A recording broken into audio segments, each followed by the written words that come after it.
Brought to you by Agilus Diagnostics.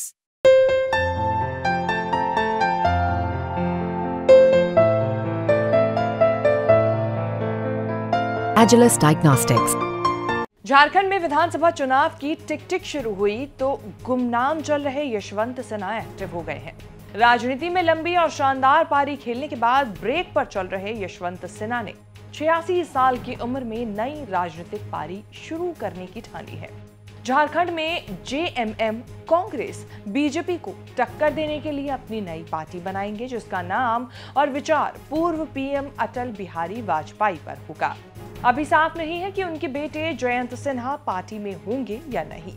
2024 में ticket नहीं मिलने पर जयंत सिन्हा ने राजनीति छोड़ने की बात कही थी। हजारीबाग में अटल बिहारी वाजपेयी के नाम पर यशवंत सिन्हा ने अटल भवन बनवाया था, जो उनकी राजनीति का सेंटर रहा है।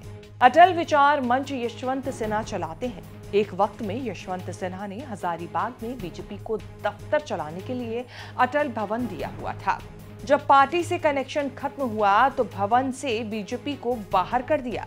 नई पार्टी अटल भवन से ही चलेगी। बीजेपी के खिलाफ, मोदी के खिलाफ बोलने के कारण यशवंत सिन्हा विपक्ष के फेवरेट बन गए थे।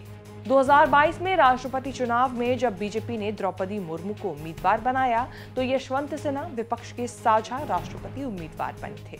तब गेम में बीजेपी आगे थी, इसीलिए द्रौपदी मुर्मू यशवंत सिन्हा को हराकर राष्ट्रपति बनी। चुनाव खत्म हुआ तो द्रौपदी मुर्मू राष्ट्रपति भवन शिफ्ट हो गई। यशवंत सिन्हा को हजारीबाग लौटना पड़ गया। तब से कहीं चर्चा में नहीं थे। यशवंत सिन्हा उस दौर के नेता हैं जब बीजेपी बनी भी नहीं थी। अटल आडवाणी वाली बीजेपी के नेता यशवंत सिन्हा के देखते देखते बीजेपी की कमान मोदी शाह के हाथों में आ गई। यशवंत सिन्हा को लगने लगा कि उनकी पूछ नहीं हो रही है। यशवंत सिन्हा किनारे लग गए, लेकिन उनके बेटे जयंत सिन्हा की राजनीति चल पड़ी। यशवंत सिन्हा वंशवादी राजनीतिक हस्तांतरण को स्वीकार नहीं कर पाए। 2014 में हजारीबाग से सीटिंग सांसद यशवंत सिन्हा का टिकट कट गया, लेकिन उनके कोटे से जयंत सिन्हा को टिकट मिल गया।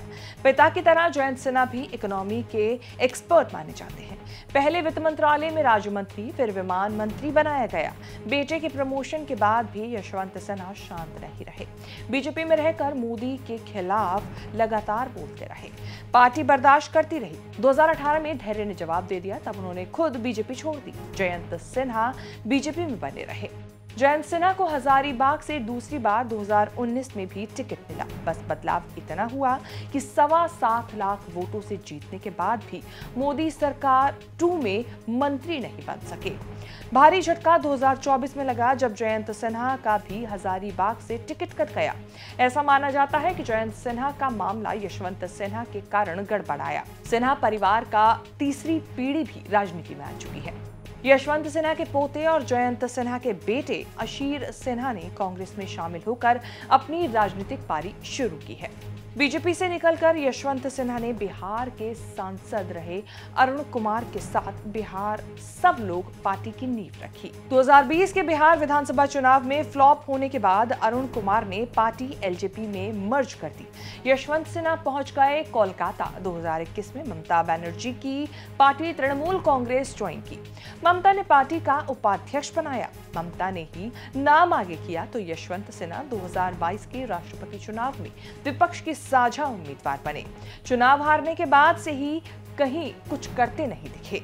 अब झारखंड चुनाव में एक्टिव होने की तैयारी कर रहे हैं। यशवंत सिन्हा 1984 में राजनीति में आने से पहले तक आईएएस अफसर हुआ करते थे।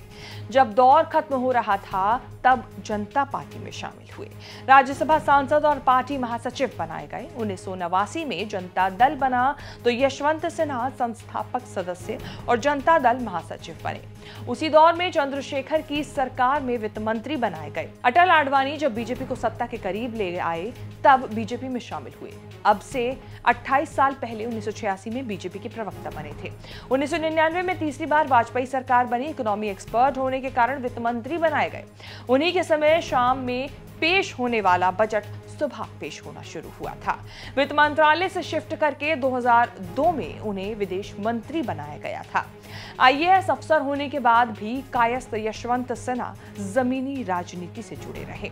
1998 से 2014 तक हजारीबाग के सांसद रहे। इतनी मजबूत जमीन बनाई कि बेटे जयंत सिन्हा को भी चुनाव जीतना आसान रहा। करीब 20 साल तक हजारीबाग की सीट सिन्हा परिवार के पास रही। अब बड़ा टेस्ट तब होगा जब अपनी पार्टी बनाकर खुद विधानसभा चुनाव में उतरेंगे, तब पता चलेगा कि हजारीबाग ने सिन्हा परिवार को याद रखा है या भूल गए।